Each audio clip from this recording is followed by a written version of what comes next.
오래된 친구라도 이런 사람은 꼭 피해라. 사람은 시간이 쌓일수록 관계가 단단해지고 안전해질 거라고 생각합니다. 오래된 친구, 오랜 인연, 오래 함께한 사람들과의 관계는 왠지 모르게 믿음이 더 깊고 서로 더 잘 이해할 것만 같지요. 하지만 실제로는 오래된 관계일수록 우리를 더 힘들게 만들기도 합니다. 왜 그럴까요? 관계가 오래되면 좋은 추억도 많이 쌓이지만 그만큼 안전장치 없이 마음을 허용한 기간도 길기 때문입니다. 시간이 쌓이면서 서로의 장점만이 아니라 단점도 고스란히 노출되고 관계 안에서 이미 익숙해진 역할이 생기고 그 역할을 깨거나 바꾸기 어려워집니다. 어떤 친구는 젊었을 때는 편안한 사람이었는데 나이가 들면서 점점 부담이 되고 만나면 마음이 무거워지고 대화를 나누면 기운이 빠지는 사람이 되기도 합니다. 그러다 보면 오래된 정 때문에 끊기에는 애매하고 그렇다고 마음이 편하지도 않은 이런 회색 관계가 만들어집니다. 특히 60대 이후에는 관계 안에서 쌓였던 감정적 피로가 누적되기 때문에 예전에는 견딜 수 있었던 말도 상처가 되고 예전에는 웃어넘겼던 행동도 지금은 이해하기 힘든 경우가 많습니다. 우리는 흔히 오래된 친구니까 이해해야지, 오랜 인연이니까 끊을 수 없지라고 생각하지만 관계의 길이가 관계의 가치를 보장해 주지는 않습니다. 심리학에서는 관계를 평가할 때 몇 년을 함께 했느냐를 보는 것이 아니라 그 사람이 지금 내 삶에 어떤 영향을 주는가를 봅니다. 내 마음을 지켜주는 관계인지 아니면 내 에너지를 소모시키는 관계인지 함께 있으면 편안한지 아니면 조심스러워지는지 이것이 훨씬 더 중요합니다. 오래된 친구라고 해서 무조건 좋은 사람일 필요는 없습니다. 그리고 오래된 인연이라고 해서 앞으로도 계속 가까이 있어야 한다는 법도 없습니다. 관계는 시간이 아니라 현재의 영향력으로 판단해야 합니다. 지금 당신의 삶을 지치게 만들고 감정적으로 피곤하게 하고 건강한 마음을 흔들어 놓는 관계라면 그 관계는 몇 년 지났는지와 상관없이 거리두기가 필요한 관계입니다. 이 영상에서는 오래된 친구라도 반드시 거리를 두어야 하는 문제적 인간관계 유형 5가지를 심리학적으로 하나씩 짚어드릴 것입니다. 오래된 정 때문에 불편함을 참고 지내온 시간, 상대에게 맞추느라 내 감정과 시간을 희생해온 시간, 그런 시간들을 다시 돌아보게 될 것입니다. 그리고 마지막에는 관계를 끊는 것이 아니라 어떻게 건강한 거리를 만들어 내 삶의 질을 지킬 수 있는지 함께 생각해 보려 합니다. 오래된 관계일수록 관계의 문제를 정확히 보는 것이 어렵습니다. 하지만 조용히 들여다보면 우리 마음은 이미 알고 있습니다. 누가 나에게 좋은 사람인지, 누가 내 삶을 무겁게 만드는지, 이제부터 그 마음의 신호를 따라 하나씩 살펴보겠습니다.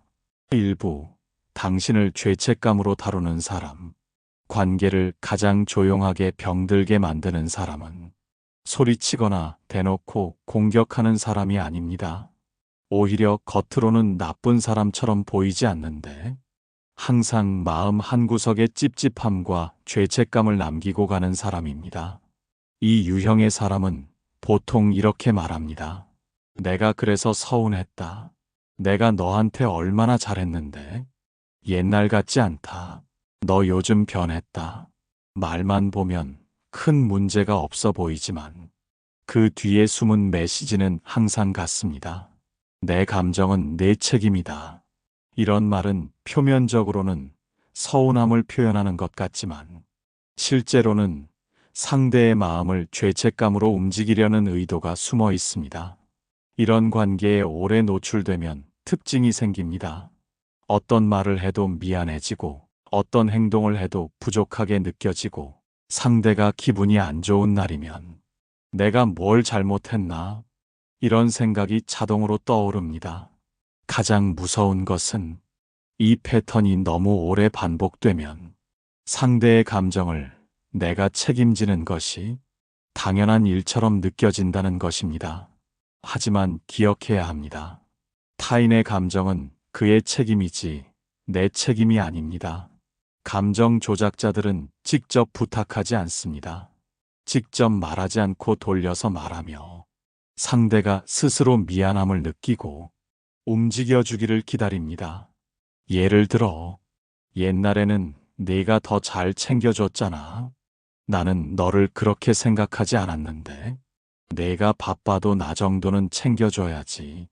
이런 말들은 도움을 요청하는 것이 아니라 상대에게 감정의 빚을 씌우는 방식입니다.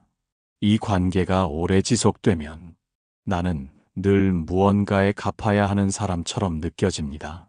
내 감정보다 상대의 감정을 우선하게 되고, 싫어도 끌려가고 불편해도 맞춰주게 되며 결국 관계의 주도권은 완전히 빼앗기게 됩니다. 여기서 중요한 질문 하나를 해야 합니다. 그 사람과의 관계에서 나는 편안함을 느끼는가? 아니면 늘 미안함을 느끼는가? 죄책감이 주기적으로 올라오는 관계는 좋은 관계가 아닙니다. 정이 많아서도 착해서도 오래된 친구라서도 아닙니다. 그저 상대가 나의 마음을 사용해 관계를 유지해 온 것입니다. 감정 조작은 폭력처럼 보이지 않아서 더 위험합니다. 상대는 분명한 잘못이 없어 보이고 나는 뭔가 미흡한 사람처럼 느껴지기 때문입니다. 하지만 죄책감이 자주 드는 관계는 관계가 건강하지 않다는 명확한 신호입니다. 여기서 많이들 오해합니다. 관계를 끊어야 하느냐고 묻지만 그럴 필요는 없습니다. 중요한 것은 죄책감을 더 이상 관계의 기준으로 삼지 않는 것입니다. 상대가 감정을 흘려보낼 때 그 감정을 곧바로 내 잘못으로 받아들이지 않는 것, 상대의 말 뒤에 숨은 감정 조작을 알아차리는 것, 불필요한 미안함 대신 내 감정의 경계를 세우는 것입니다. 오래된 친구라고 해서 내 죄책감을 먹고 사는 사람을 평생 곁에 둘 필요는 없습니다. 당신은 누군가의 감정을 대신 떠안고 살아야 하는 사람이 아닙니다. 누구의 서운함 때문에 당신의 하루가 흔들려야 할 이유도 없습니다. 오래된 관계라도 죄책감으로 유지되는 관계라면 그 관계는 이미 건강한 관계가 아닙니다. 이제부터 그 미묘한 감정의 무게가 당신의 책임이 아니라는 사실을 조용히 그러나 확실히 알아두면 좋습니다. 2부 요구만 많고 배려는 없는 일방향 관계. 인간관계에서 가장 지치고 가장 빠르게 마음이 소모되는 유형이 있습니다. 바로 내가 주는 만큼 돌아오지 않는 관계, 즉 일방향 관계입니다. 이 관계의 특징은 단순합니다. 내가 베풀면 받는 것이 아니라 더 요구하고 내가 한 배려는 기억하지 않고 해주지 못한 부분만 강조합니다. 덕분에 관계를 유지하는 데 쓰는 에너지는 대부분 나의 몫이 되고 상대는 그 에너지 위에서 아무런 부담 없이 편안하게 머물러 있습니다. 이런 유형의 사람들은 대개 이렇게 말하곤 합니다. 너는 왜 이렇게 연락이 없냐? 내가 말하면 좀 들어줘야지. 너밖에 없어서 부탁하는 거야. 내가 누구한테 이 말을 하겠어? 말투만 보면 부탁 아닌 부탁 같지만 실제로는 상대가 나의 시간, 감정, 에너지를 기본적으로 제공해야 하는 것이라고 생각하는 패턴입니다. 이 사람들은 상대의 일정이나 사정에는 눈길을 주지 않습니다. 내가 피곤해도 내가 바빠도 내가 힘든 시기여도 자신의 요구와 필요가 먼저입니다. 문제는 이런 관계가 서서히 마음을 좀 먹는다는 겁니다. 만나기 전부터 부담이 생기고 전화를 받기 전부터 한숨이 나오고 대화를 나누고 나면 이유 없이 피곤해지고 몸과 마음이 함께 무거워집니다. 이 사람이 나쁜 사람이라서가 아니라 관계의 구조 자체가 이미 한쪽만 쓰는 관계로 망가져 있기 때문입니다. 특히 오래된 친구일수록 이런 구조가 더 강합니다. 왜냐하면 젊었을 때 한 번 만들어진 관계의 기대치가 오랫동안 유지되기 때문입니다. 예를 들어, 예전에는 내가 잘 들어주는 사람이었고 상대는 고민을 털어놓는 사람이었다면 그 패턴이 10년, 20년이 지나도 반복됩니다. 나는 이제 그 역할에서 벗어나고 싶은데 상대는 여전히 예전의 나에게 기대를 걸고 같은 방식으로 의존합니다. 이런 경우 나는 설명하기 전에는 상대가 알아서 달라질 거라고 생각하지만 인간관계는 그런 식으로 변하지 않습니다.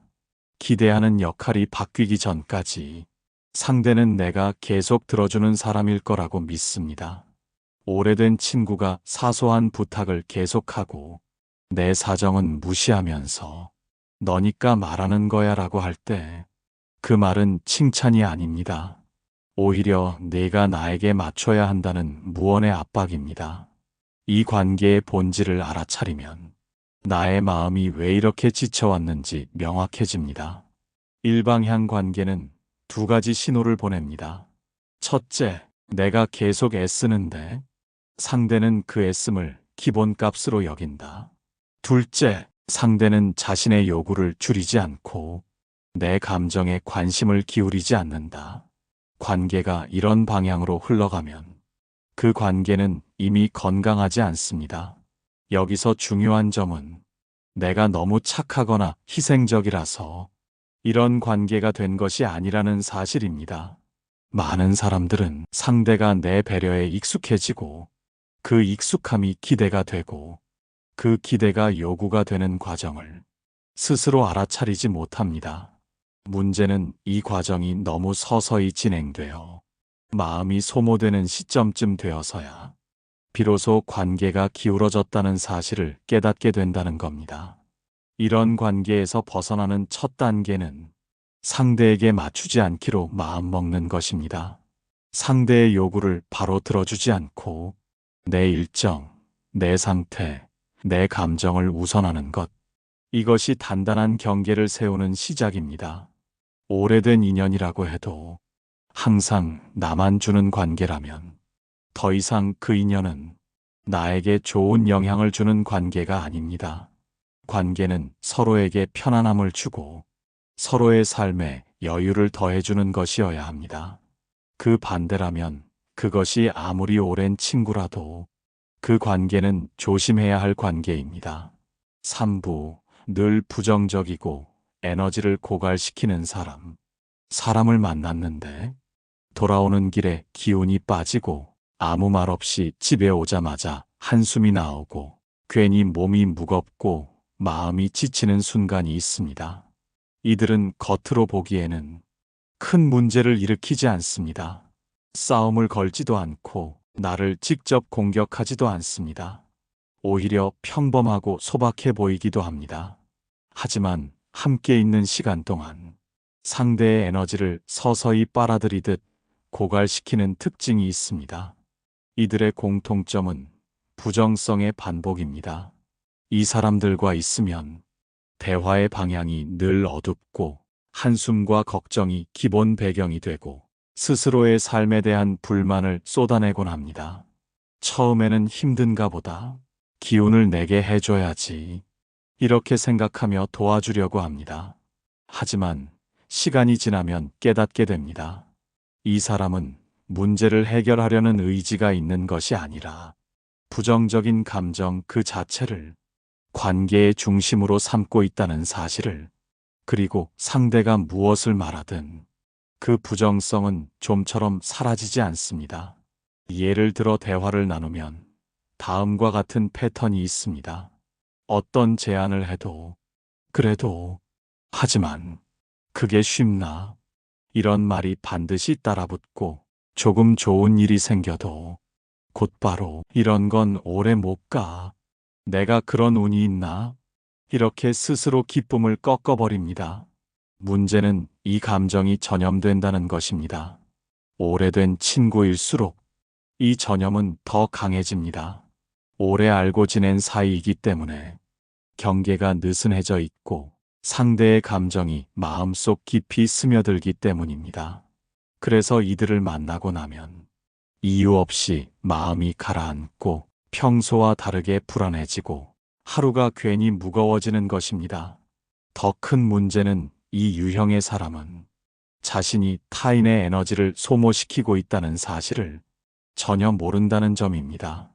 그들에게는 불평각 정부정적 감정의 표출이 그냥 삶의 방식이기 때문입니다. 결국 그들의 정서적 짐은 옆에 있는 사람이 떠안게 됩니다. 특히 60대 이후에는 삶의 후반부에 쌓인 감정적 피로를 줄이는 것이 삶의 질을 결정합니다. 그런데 주변에 이런 정서적 소모자가 있다면 그 피로는 절대 줄어들지 않습니다. 오히려 더 커질 뿐입니다. 그래서 스스로에게 질문해 봐야 합니다. 그 사람을 만나고 나면 나는 편안해지는가? 아니면 마음이 불편해지고 피곤해지는가? 관계는 편안함을 줘야 합니다. 지친 일상에서 잠시 숨 쉴 수 있는 공간이어야 합니다. 하지만 그 반대라면 그 관계는 이미 위험 신호를 보내고 있는 것입니다. 여기서 중요한 사실 하나. 부정적인 사람을 변화시키려는 시도는 거의 효과가 없습니다. 부정성은 조언으로 고쳐지는 것이 아니라 그 사람의 평생 사고 패턴이기 때문입니다. 따라서 해결책은 단순합니다. 적당한 거리두기입니다. 마음을 닫으라는 것이 아니라 그들의 부정성을 그대로 내 마음에 흡수하지 않는 것. 상대의 감정을 듣더라도 그 감정을 내 책임으로 가져오지 않는 것. 그리고 그들의 부정적 해석을 내 삶의 기준으로 받아들이지 않는 것입니다. 가장 중요한 것은 내 감정의 평화를 지키는 것입니다. 누구를 돕기 위해서 내 감정이 무너져서는 안 됩니다. 오래된 친구라도 나를 무겁게 만들고 내 하루를 지치게 만든다면 그 관계는 더 이상 나에게 건강한 관계가 아닙니다.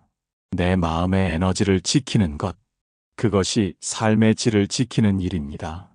4부, 당신의 경계를 무시하는 사람.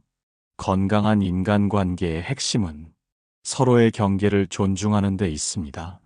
그런데 어떤 사람들은 의도적이든 무의식적이든 상대의 경계를 쉽게 무너뜨립니다. 특히 오랜 인연일수록 친하니까 괜찮겠지라는 이유로 더 깊이 침범하는 경우가 많습니다. 이들에게 나타나는 대표적인 신호는 다음과 같습니다. 첫째, 사생활을 가볍게 여깁니다. 이들은 상대의 개인적인 영역을 궁금하면 물어봐도 되는 것 정도로 여기고 당연히 대답해야 한다고 생각합니다. 예를 들어, 대체 요즘 왜 이렇게 바빠? 그건 내가 좀 알아야겠네. 이런 말들은 관심처럼 보이지만 실제로는 상대의 사생활을 침범하는 말입니다. 상대가 말하고 싶으면 이야기하겠지만 이들은 그 기다림을 모릅니다. 친하다는 이유로 모든 것을 알아야 한다고 생각합니다. 둘째, 시간과 상황을 고려하지 않습니다. 오랜 친구라는 이유로 언제든 연락해도 된다고 생각합니다. 심지어 상대가 바쁘다 말해도 내가 잠깐만 시간 내면 되는 거잖아. 너니까 부탁하는 거야. 이런 식으로 요구를 이어갑니다. 이들은 상대가 할 수 있는지를 보지 않고 내가 필요하니까를 기준으로 행동합니다. 결국 상대는 상황과 상관없이 끌려다니는 사람이 됩니다. 셋째, 거절을 인정하지 않습니다. 경계를 무너뜨리는 사람의 가장 큰 특징은 거절을 불편해한다는 점입니다. 안 될 것 같아. 지금은 힘들어. 라고 말하면 곧바로 서운하다는 표현을 하거나 감정적으로 반응합니다. 내가 왜 그러냐? 예전에는 안 그랬는데. 너 요즘 변했다. 이런 말들은 거절이라는 자연스러운 행동을 마치 내가 잘못한 것처럼 느끼게 만듭니다. 이 때문에 이들과의 관계에서는 거절 한 번이 큰 갈등처럼 느껴지고 결국 갈등이 싫어서 억지로 맞춰주게 됩니다. 하지만 알아야 합니다. 건강한 관계에서는 거절이 갈등이 되지 않습니다. 거절이 허용되지 않는 관계는 이미 권력 구조가 기울어져 있는 관계입니다. 넷째, 감정적 침범이 있습니다. 경계를 무시하는 사람들은 내 감정 상태를 본인의 기준으로 평가하려 합니다. 그게 뭐가 힘들다고 그래? 나는 더 힘든데도 참고 살았어. 내가 너보다 더 어려워도 말 안 했어. 이런 말들은 상대의 감정을 존중하기보다 자신의 잣대를 기준으로 상대의 마음을 몰아붙이는 형태입니다. 결국 상대는 자신의 감정조차 편하게 표현하지 못하게 됩니다. 왜 이런 관계가 특히 위험한가? 경계 침범은 정확히는 심리적 침입입니다. 이것은 마음속 개인 공간을 빼앗는 것과 같습니다. 경계가 없는 관계에서는 다음과 같은 일이 반복됩니다. 나는 설명해야만 하고, 나는 책임져야 하는 사람이 되고, 나는 상대의 감정까지 떠안게 되고, 결국 나의 삶은 뒷순위로 밀려납니다. 이 과정이 오래되면 스스로도 모르게 이런 생각을 하게 됩니다. 내 의견보다 상대의 감정이 더 중요하다. 내 시간보다 상대의 필요가 우선이다. 내 마음은 나중에 처리해도 된다. 이것은 누구보다 위험한 마음의 신호입니다. 그럼 어떻게 해야 할까? 해결 방법은 아주 단순하지만 매우 중요합니다. 경계를 분명하게 세우는 것. 지금은 어려워. 그 부분은 내가 이야기하고 싶지 않아. 오늘은 내 시간이 필요해. 이 짧은 문장들만으로도 경계가 형성됩니다. 경계를 말한다고 해서 관계가 깨지는 것이 아닙니다. 오히려 건강한 관계는 경계를 존중하고 그 경계 안에서 서로 더 편안해집니다. 오래된 친구라도 내 사생활과 감정에 무조건 들어오려 한다면 그 관계는 더 이상 안전한 관계가 아닙니다. 경계는 냉정함이 아니라 나를 지키는 최소한의 울타리입니다. 5부, 당신의 성장을 방해하는 사람. 사람은 누구나 나이가 들면서 삶의 방향이 바뀝니다. 어떤 사람은 안정적인 길을 선택하고, 어떤 사람은 새로운 도전에 나서고, 또 어떤 사람은 고요한 일상을 선택합니다. 문제는 이 변화의 속도와 방향이 다를 때 생깁니다. 특히 오래된 친구 사이에서 내가 조금 더 성장하거나, 조금 더 편안해지거나, 조금 더 행복해지는 순간, 그 변화를 마음속 깊이 불편해하는 사람이 있습니다. 이들이 바로 은밀하게 당신의 성장을 방해하는 사람입니다. 이들은 대놓고 방해하지 않습니다. 겉으로는 잘 됐다고 축하해 줄지도 모릅니다. 하지만 말의 끝과 표정의 결에 질투, 비교, 은근한 무시가 자연스럽게 배어 있습니다. 예를 들어 당신이 좋은 일을 이야기하면 이들은 이렇게 말합니다. 좋긴 한데 그래도 너무 좋아하지 마. 너도 내가 얼마나 힘든지 아니? 그 정도 가지고 뭘 그렇게 좋아해? 이 말은 축하가 아닙니다. 당신이 느끼는 기쁨을 자신의 기준으로 깎아내리는 말입니다. 또 어떤 친구는 당신의 작은 성취에도 굳이 더 큰 기준을 들이밀며 말합니다. 그 정도는 누구나 하는 거야. 벌써 자랑할 일이야? 그거 계속 갈 수 있겠어? 이런 말들 속에는 명확한 의도가 숨어 있습니다. 내가 나보다 잘 되면 안 된다. 너의 성장은 나를 불편하게 한다. 너는 나와 같은 위치에 있어야 한다. 이들은 친구의 발전을 함께 기뻐할 일이 아니라 나와 비교되는 위협으로 받아들입니다. 그래서 무조건 내가 위에 있어야 마음이 안정됩니다. 이런 관계는 특히 60대 이후에 더 흔하게 나타납니다. 왜냐하면 인생의 후반부는 삶의 격차가 더 뚜렷해지는 시기이기 때문입니다. 건강, 경제, 가족, 생활 안정감 등 여러 요소에서 사람마다 다른 속도로 변화가 생기죠. 그래서 어떤 친구는 당신이 조금 더 편안해진 모습을 보며 위협처럼 느끼기도 하고, 당신의 삶이 안정될수록 자신의 불안이 더 커지기도 합니다. 이때 나타나는 행동은 세 가지입니다. 첫째, 은근한 무시. 당신이 이룬 것을 별것 아닌 것으로 축소합니다. 예를 들어, 여행 갔다 왔다고 하면 그 정도는 나도 예전에 다 했어. 새 취미를 시작했다고 하면 그게 뭐 대단한 일이라고 그래. 기쁨의 순간을 일상적인 것으로 깎아내리는 행동입니다. 둘째, 비교를 통해 기분을 흐립니다. 당신의 경험을 다른 사람과 비교하며 당신의 만족감을 흔듭니다. 내 친구는 그보다 더 좋은데 갔다던데? 그 나이에 그런 걸 하면 뭐가 남아? 누구는 벌써 손주도 보고 잘만 사는데? 이런 말들은 당신의 행복을 깨뜨리는 가장 쉬운 방법입니다. 셋째, 성장의 의지를 꺾는다. 당신이 뭔가 새롭게 하려고 하면 가능성을 말해주지 않고 위험성과 실패만 강조합니다. 괜히 힘만 들지 마. 나이를 생각해야지. 해봤자 달라지는 거 없어. 이 말은 걱정처럼 들리지만 실제로는 당신이 도전하거나 변화하는 것을 원치 않는 마음이 담겨 있습니다. 이런 사람들의 공통점은 무엇일까? 이들은 당신의 성장 자체가 불편합니다. 당신의 행복이 커질수록 자신의 초라함이 더 크게 느껴지기 때문입니다. 그래서 당신을 끌어내려야 자신이 안정됩니다. 당신을 예전의 자리에 묶어두어야 자신이 불안하지 않습니다. 이런 관계는 겉으로 보기에는 전혀 문제 없어 보이지만 오랜 시간 옆에 두면 당신의 자존감과 의지를 서서히 갉아먹습니다.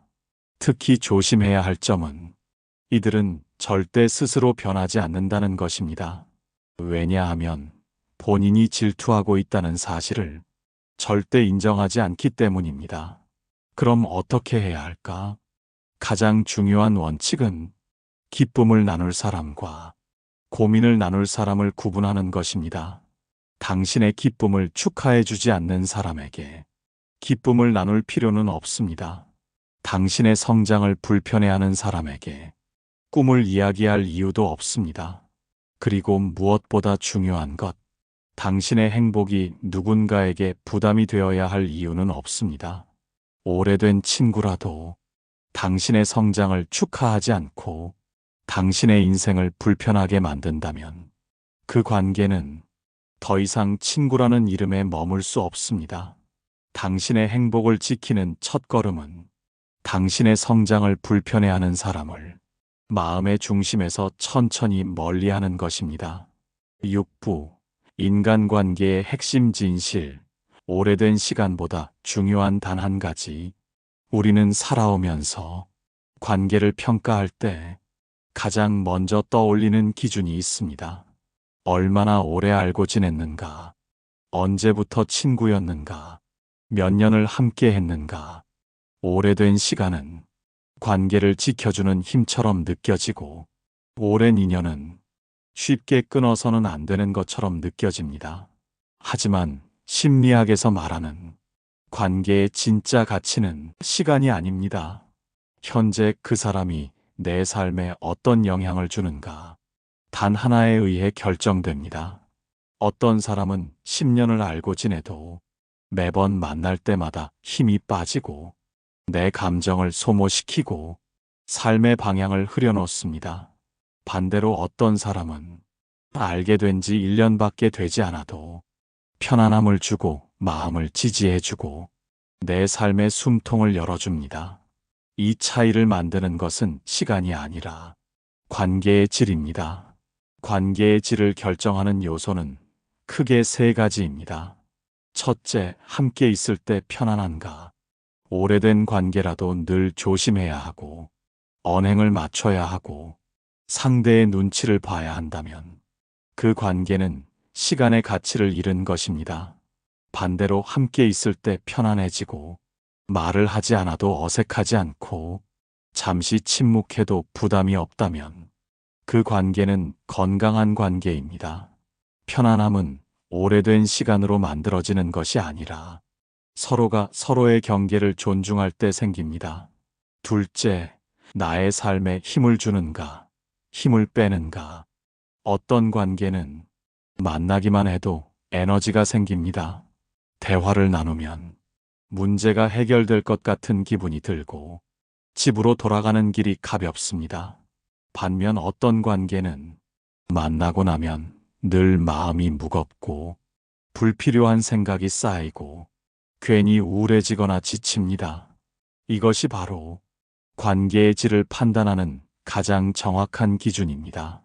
그 사람을 만나고 난 뒤 나는 더 나아지는가, 더 나빠지는가, 여기에 시간이 끼어들 여지는 없습니다. 10년이든 30년이든 내 삶을 지치게 한다면 그 관계는 더 이상 좋은 관계가 아닙니다. 셋째, 서로의 변화를 존중하는가. 가장 어려운 관계는 내가 변했는데 상대는 예전의 내 모습만 요구하는 관계입니다. 사람은 나이가 들수록 삶의 방식이 바뀌고 관심사도 달라지고 감정의 무게도 변합니다. 그런데 오래된 친구일수록 이 변화를 인정하지 않는 경우가 많습니다. 너 예전에는 안 그랬잖아. 옛날에 내가 더 좋았는데 너 왜 변했어? 이 말들은 애정처럼 보이지만 실제로는 예전의 내 모습으로 돌아오라는 압박입니다. 반대로 좋은 관계는 상대의 변화를 자연스럽게 받아들입니다. 내가 요즘 이런 생각을 하는구나. 너한테 지금 이런 게 더 맞는구나. 그래, 나이 들면 마음도 바뀌지. 서로의 변화를 인정하는 관계는 시간이 길어도 짧아도 언제나 편안합니다. 왜냐하면 관계가 역할이 아니라 존중 위에 서 있기 때문입니다. 그렇다면 왜 우리는 시간에 매달릴까? 그 이유는 단순합니다. 사람은 익숙함의 안전을 느끼기 때문입니다. 익숙한 관계는 불편해도 버리기 어렵고 새로운 관계는 편안해도 경계심이 생기기 때문입니다. 그래서 많은 사람들이 삶의 질을 떨어뜨리는 관계를 오래된 인연이라는 이유만으로 그냥 유지하며 살아갑니다. 하지만 인생 후반부를 편안하게 살기 위해 가장 중요한 것은 관계의 역사보다 관계의 현재입니다. 과거에 좋은 사람이라도 지금은 나를 힘들게 할 수 있습니다. 과거의 소중한 인연이라도 지금은 내 삶의 방향과 맞지 않을 수 있습니다. 과거는 과거이고 현재는 현재입니다. 관계는 현재의 나를 기준으로 다시 평가되어야 합니다. 그 사람이 지금의 나에게 어떤 감정을 주는가, 지금의 나와 어떤 흐름을 만드는가, 지금의 내 삶에 어떤 영향을 주는가. 이것만 보면 관계의 진짜 모습이 선명해집니다. 오랫동안 알았다는 이유만으로 내 삶을 흔드는 사람을 계속 곁에 둘 필요는 없습니다. 반대로 짧게 만났더라도 내 삶을 편안하게 하는 사람이라면 그 사람이 진짜 인연입니다. 관계는 나이도 연차도 이유도 필요 없습니다. 딱 하나만 보면 됩니다. 지금의 나에게 그 사람이 좋은 사람인가? 그 단순한 기준 하나로 당신의 삶의 질은 놀라울 만큼 달라질 것입니다. 7부 삶의 질을 지키는 법, 거리두기와 관계 재정립의 기술. 사람은 평생 관계 속에서 살아갑니다. 그렇기 때문에 관계는 삶의 기쁨을 크게 만들기도 하고 반대로 삶의 질을 바닥으로 떨어뜨리기도 합니다. 나이가 들수록 관계는 더 선명해집니다. 힘이 되는 관계는 더 고맙게 느껴지고 반대로 나를 소모시키는 관계는 더 버겁고 무겁게 느껴집니다. 지금까지 살펴본 5가지 관계 유형은 누군가를 비난하려는 목적이 아니라 내 마음이 왜 힘들어졌는지, 내가 왜 반복적으로 지쳐왔는지 그 이유를 정확히 이해하기 위한 과정입니다. 이제 마지막 단계는 그 관계들과 어떻게 건강한 거리를 두고 내 삶의 중심을 어떻게 다시 세울 것인가입니다. 첫째, 나의 감정을 기준으로 관계를 평가하라. 과거, 정, 추억, 의리, 이 모든 것은 관계에 도움될 수 있지만 관계를 결정해서는 안 됩니다. 관계를 결정하는 기준은 한 가지면 충분합니다. 그 사람과 함께 있을 때 나는 어떤 감정을 느끼는가? 편안함인가? 부담인가? 기쁨인가? 무거움인가? 감정은 절대 거짓말하지 않습니다. 머리는 과거를 쫓아가지만 마음은 현재를 가리킵니다. 마음이 불편하면 그 관계는 불편한 관계입니다. 이것을 단순하게 인정하는 순간 모든 게 명확해집니다. 둘째, 관계에서 거리는 배신이 아니다. 많은 사람들이 오래된 인연을 멀리하면 배신이라고 생각합니다. 혹은 내가 너무 냉정한 건 아닐까? 이런 죄책감에 흔들립니다. 우리는 모두 자신의 마음을 지킬 권리가 있습니다. 오랜 친구라도 내 감정을 소모시키고 내 삶을 흔들고 내 일상을 무겁게 만드는 사람이라면 조용히 거리를 두는 것은 지혜이자 용기입니다.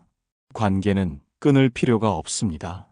단지 너무 가까웠던 거리를 조금 현실적인 거리로 조정하면 되는 것입니다. 그것만으로도 마음의 무게가 크게 줄어듭니다. 셋째, 거절을 연습하라. 거절은 관계를 깨뜨리는 것이 아닙니다. 거절이 불가능한 관계가 이미 기울어진 관계입니다. 매우 간단한 문장만으로 관계의 균형이 다시 잡힙니다. 지금은 어렵겠어. 오늘은 힘들어. 그 이야기는 나중에 할게. 그건 내가 도울 수 없는 일이야. 이 4가지 문장은 가장 단순하지만 가장 강력한 경계의 표현입니다. 상대가 서운해할까 걱정되어도 내가 지쳐가는 관계보다 잠시의 서운함이 훨씬 가벼운 법입니다. 넷째, 감정 빚을 갚지 마라. 감정 조작자들은 죄책감을 심어 관계를 유지하려 합니다. 내가 이래서 내가 힘들다. 너 때문이잖아. 내가 너한테 얼마나 했는데. 이런 말들은 감정의 빚을 씌우는 말입니다. 하지만 기억하세요. 감정의 빚은 갚을 필요가 없는 빚입니다. 내가 잘못한 게 아닙니다. 상대가 자신의 감정을 내 책임으로 돌리는 것뿐입니다. 그것을 구분할 수 있는 눈이 생기면 마음이 훨씬 가벼워집니다. 다섯째, 행복을 방해하는 사람은 마음의 중심에서 내려놓아라. 친구의 기쁨을 축하하지 못하고 당신의 성장을 불편해하고 당신의 행복을 깎아내리는 사람은 절대 좋은 친구가 아닙니다. 오래 알고 지냈다는 이유로 그 사람을 계속 가장 가까운 마음에 둘 필요는 없습니다. 부드럽게, 조용히, 천천히 내 마음의 중심에서 내려놓으세요. 완전히 끊지 않아도 됩니다. 그냥 마음에서 중심을 옮기는 것만으로도 삶이 놀라울 만큼 편안해집니다. 마지막으로 당신의 삶을 지켜줄 수 있는 사람은 단 한 명, 바로 당신입니다. 인생 후반부에서 가장 중요한 건 사람의 숫자가 아니라 사람의 질입니다. 나를 소모시키는 사람 10명보다 나를 편안하게 하는 사람 1명이 훨씬 더 값진 인연입니다. 남을 위해 살아온 시간이 길었을수록 이제는 내 마음을 위한 삶의 기술이 필요합니다. 어떤 사람과 거리를 두느냐에 따라 삶의 질 전체가 달라집니다. 당신은 당신의 평안을 지킬 자격이 있고 당신 삶의 중심을 정할 권리가 있으며 당신의 마음을 행복한 방향으로 바꿀 힘을 가지고 있습니다. 그리고 그 변화는 지금 이 순간부터 가능합니다.